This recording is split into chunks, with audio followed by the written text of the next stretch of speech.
राधे राधे महाराज जी। महाराज जी, सब कुछ बदल गया जीवन में जब से आपका सत्संग सुना। श्री जी की कृपा से नाम जप का प्रयास करती हूँ। भगवान, जब आप बोलते हैं कि मरना है, जाना है, यहाँ से जाने की तैयारी कर लो, यहाँ से कुछ भी साथ नहीं जाएगा, नाम जप कर लो, यही साथ जाएगा। ये जो मरने का भय रहता है महाराज जी, कुछ समय तो याद रहता है, उसके बाद फिर भोगों में मन लग जाता है महाराज जी। डर हमेशा आता है। अभी सही डर नहीं बैठा, जब डर बैठ जाएगा तब आपको पता चलेगा। जैसे डर तो नहीं मरने का, लेकिन होश में रहते हैं, हर समय होश में रहते हैं कि हमारा एक एक मिनट बहुत कीमती है, कभी भी आखिरी मिनट हो सकता है। इसलिए हर समय सावधान, निरंतर नाम जप, परोपकार, सर्व मंगल भावना, कहीं किंचन मात्र कोई अमंगल बात ना होने पावे, कहीं आसक्ति ना हो जाए किसी से, कहीं किसी का अपकार ना बन जाए। कोई भी मिनट अंतिम हो सकता है तुम्हारा, सावधान। हम ऐसे हर समय चलते हैं। अब भोगों का काम ही है भुलाना, भगवान को भुला देना, मृत्यु को भुला देना, पीछे जो घटनाएं हुई हैं उनको भुला देना, उसका काम ही है भूल। भूल को जो मिटा दे, स्मृति को जागृत कर ले, वही भक्त। नष्टो मोहा, मोह से ही भूल होती है। नष्टो मोहा स्मृति लब्धा, खूब नाम जप करो, मोह का नाश हो जाएगा, स्मृति जागृत हो जाएगी। वैसे मरना किसी को नहीं है, मरना कुछ नहीं है, परिवर्तन है। मरना परिवर्तन है। कौन मरा? अच्छा मैं बताना। पंचभूत पंचभूतों में मिल गए। आत्मा अजर अविनाशी, तो मरा कौन? न पंचभूत मरे और न आत्मा। आत्मा तो अविनाशी है और पंचभूतों का ढांचा अपने अपने रूप में हो गया। जल का तत्व जल में, वायु का वायु में, आकाश का आकाश में, पृथ्वी का पृथ्वी में, अपने अपने तत्व में मिल गया। मरना क्या है? इस शरीर का राग, ये जो शरीर में हम बैठ गया, मैं पुरुष मैं स्त्री, इसी से इसको छोड़ने में बड़ा कष्ट हो रहा है। यही राग जब अनुराग में बदल जाता है तो मरने से सब जग डरा, मेरो मन आनंद, कब मरी हो कब भेटी हो पूर्ण परमानंद। वो आनंद मस्ती आ जाती है, मृत्यु का भय नहीं रहता। जब अपने शरीर का राग नष्ट हो जाए तब ये बिना भजन के नहीं होता। जी, महादेव जी का आपके जीवन में क्या भूमिका रहा है महाराज जी, पूरे जीवन में?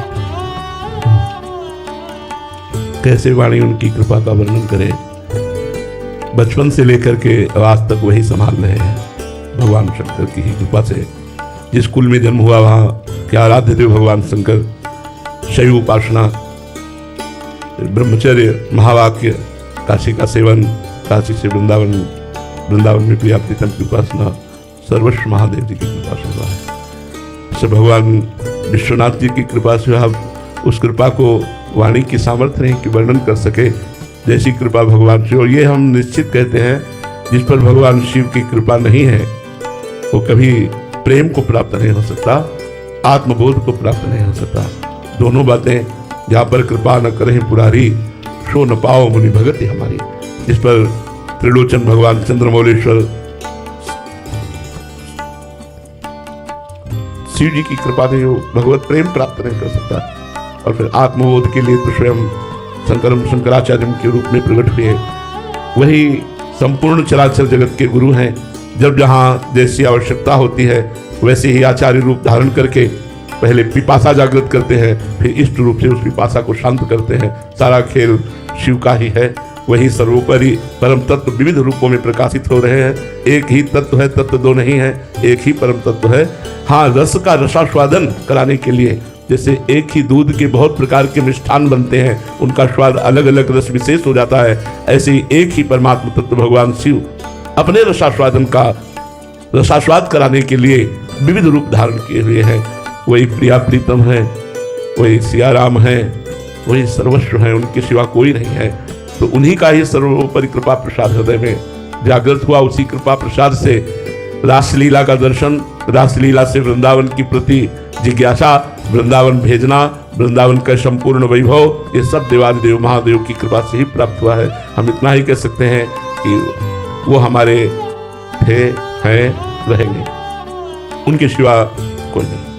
हाँ, ये उनका लीला विलास है। को किस रूप में अब है, वो क्या वही थे, वही हैं, वही रहेंगे, दूसरों न कोई, वही दूसरा नहीं है, वही सब रूपों में विराजमान है। महाराज जी, पहले तो प्रकट में भी कह सकते थे कि केवल अनन्य उन्हीं के प्रति आप कह रहे कट्टर शिव उपासक थे। महाराज जी, आज आपके जीवन में उनका क्या रोल है महाराज जी? मैके से ससुराल आना।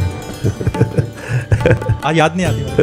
क्यों नहीं, अपने मैके की याद नहीं आती? ये हम आपको हृदय की बात कहते हैं। जैसे बेटी का ब्याह कर दिया जाए तो पति पक्ष में वो आसक्त होकर रहती है, पर अपने माता पिता को भूल नहीं जाती है। ऐसे ही भगवान शिव ने अपने हृदयस्थ प्रेम मूर्ति श्री श्यामा श्याम के चरणों में हमें समर्पित किया। पर जैसे आज शिवरात्रि है तो हम सुबह से एक विशेष उमंग में हैं कि आज हमारे आराध्य देव भगवान शिव का महोत्सव है। उन्हीं की कृपा से ये सब। तो बाड़ी की सामर्थ्य नहीं है कि उनकी कृपा, उनके प्रेम, उनके दुलार का वर्णन कर सके। बहुत कृपा है, बस इतना ही हम कह सकते हैं कि 2 शब्द कृपा ही है। पूरा जीवन कृपा ही है। उन्होंने ही हाथ पकड़ कर चलाया है, उन्होंने ये हाथ हमारा प्रिया प्रीतम के हाथ में दिया है, वही हम निर्वाह कर रहे हैं, वही निर्वाह कराते रहेंगे। हमारी सामर्थ्य नहीं है, तिनके की जैसे सामर्थ्य नहीं कि कदम भी उड़ सके, ऐसे हमारी सामर्थ्य नहीं है। केवल भगवान देवाधिदेव महादेव जी की ही कृपा से सब संभव है। किसी को भी अयोध्या में भगवान श्री राम बहुत प्रसन्न मुद्रा में अपने नगरवासियों को बैठाते हैं और कहते हैं, औरो एक गुपुत मत सबहि कहो कर जोरे, शंकर भजन बिना नर भगति न पावे मोर। हे अवधवासियों, सबसे हाथ जोड़कर प्रार्थना करता हूँ, मैं एक अपना गुप्त बात हृदय की बताता हूँ। यदि कोई भगवान शंकर की आराधना न करे तो मेरी प्रेम लक्षण भक्ति प्राप्त नहीं कर सकता। और एक गुप्त मत सबहि कहो कर जोर, शंकर भजन बिना नर भगत न पावे मोर। भगवान के निराकार तत्व की तो भावना थी ही, लेकिन मुझे भगवान शंकर के दर्शन की प्रबल लालसा जागृत हुई काशी के घाटों में। मैं प्रगट देखना चाहता हूँ आपका रूप। स्वरूप तो वेदांत वर्णन ही करता है, लेकिन मैं जिसका वेदांत वर्णन करता है निराकार रूप, वही आप साकार भी हैं। साकार का ही तो स्वरूप वर्णन है, तो आपका जो साकार का स्वरूप है हम दर्शन करना चाहते हैं।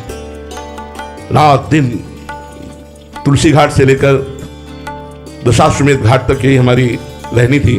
घाट में एकांत रहना, जो कुछ प्राप्त हो जाए भगवत प्रसाद स्वरूप। 24 घंटे में कभी सतुआ मिल गया, कभी एक पीस बर्फी मिल गई, कभी 2-2 दिन 3-3 दिन कुछ नहीं मिला तो गंगाजल, पर प्रबल लालसा।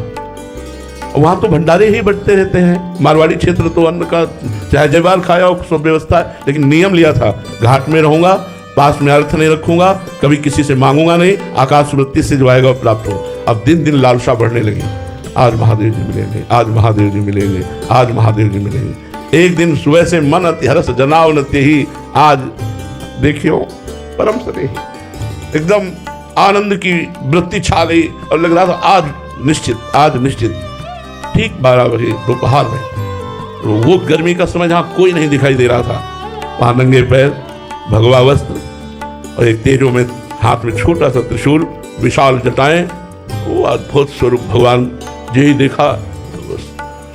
साष्टांग दंडवत दिए, बोले कुछ नहीं, बस एक अंगुली उठाई, थोड़ी देर से चलते हुए नजर आए, बस अंतर्धान।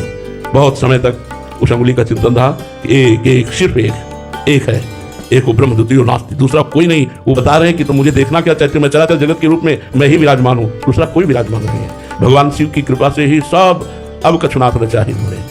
जो दिया, इतना निहाल कर दिया है, अब कोई जिज्ञासा नहीं रह गई, अब कोई चाहत नहीं रह गई, न लोक की, न परलोक की, न ज्ञान की, न किसी बात की कोई चाहत नहीं रह गई। अब बस ऐसे हो गया है, जैसे ले चलो, जैसे चलाओ, जैसे कोई अंदर चाहत नहीं रह गई, उनकी है जैसे है। ये सब महादेव जी की कृपा से ही हुआ। महाराज जी, जैसे आपने बोला कि लड़की जब ससुराल में होती है तो मायके की याद आती है, तो महाराज जी याद आती है तो फोन भी करती है, बात पत्र व्यवहार करती है, तो आप हमारा फोन यही है हमारे यही विराजमान रहते हैं, जरा सी।